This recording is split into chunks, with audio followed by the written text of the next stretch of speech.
En tant que chrétien, nous avons un adversaire redoutable qui n'a qu'un seul objectif, c'est de dégorger, de détruire et de dérober tout ce que Dieu a pour nous. Et cet adversaire, la Bible l'appelle Satan ou encore le diable. Et son objectif, c'est vraiment de tout détruire, tout ce qu'il peut détruire dans notre vie. Mais la parole nous donne aussi la stratégie pour le faire fuir.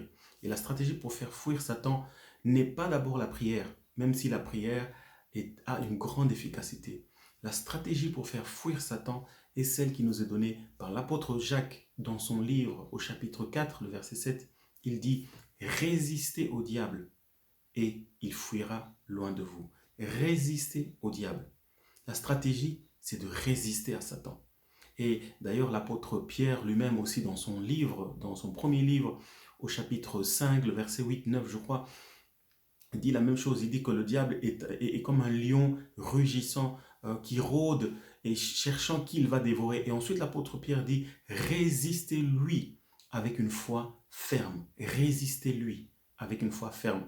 Et enfin, l'apôtre Paul lui-même dans son livre aux Éphésiens, au chapitre 6, le verset 13, lorsqu'il parle des armes que nous devons revêtir, il dit justement de revêtir toutes ces armes afin de tenir ferme et de résister à Satan, de résister dans les mauvais jours, après avoir tout surmonté.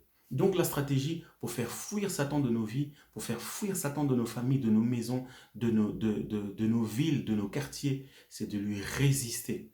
Lui résister. Alors comment est-ce qu'on peut faire pour résister au diable au quotidien? La première réponse est donnée par l'apôtre Jacques lui-même.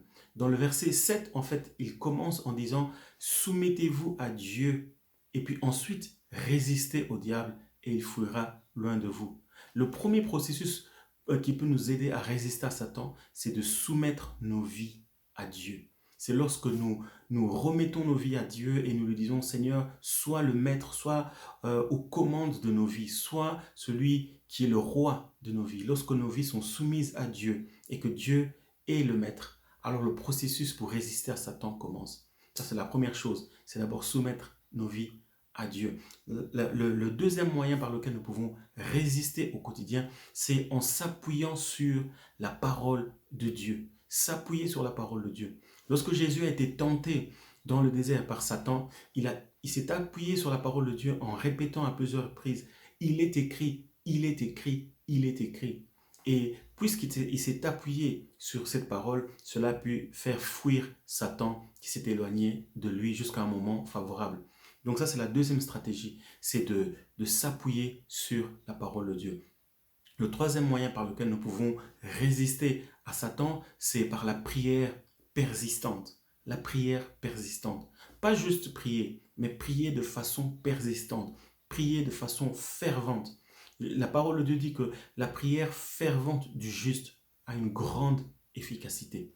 C'est lorsque nous prions avec persistance, lorsque nous continuons de prier, même lorsque les situations ne changent pas, qu'au final nous pourrons faire fuir Satan de nos vies. Le quatrième moyen par lequel nous pouvons résister à Satan, c'est lorsque nous avons une foi ferme. Lorsque nous revêtons ce que l'apôtre Paul appelle le bouclier de la foi et que nous tenons malgré les circonstances, malgré les flèches qu'il lance contre nous, notre foi reste ferme et solide. C'est comme ça que nous pourrons faire fuir Satan. Et le dernier moyen par lequel nous pouvons résister au diable, c'est par ce que j'appelle la joie du Seigneur. Lorsque nous nous revêtons de la joie du Seigneur. Vous savez, il n'y a rien de plus énervant pour votre ennemi que de voir que malgré les coups bas que vous avez, malgré les flèches qu'il vous lance, vous restez toujours dans la joie. Vous continuez à sourire. Vous continuez, en fait, vous êtes toujours de bonne humeur. Il n'y a rien de plus énervant pour votre ennemi de voir que vous êtes toujours dans cette joie-là. Et la Bible, justement, nous dit que la joie du Seigneur est notre force. La joie du Seigneur est cette force qui va permettre de faire fuir Satan de nos maisons, de nos familles et de nos villes. Voilà pourquoi, chers amis, je nous invite vraiment à résister au diable, résister à toutes ces tentations, résister à toutes les flèches qu'il peut nous lancer. Et comment nous pouvons le faire? Comme Jacques a dit dans son livre, la première chose, c'est de commencer à soumettre nos vies à Dieu. Résister au diable et il fuira loin de vous.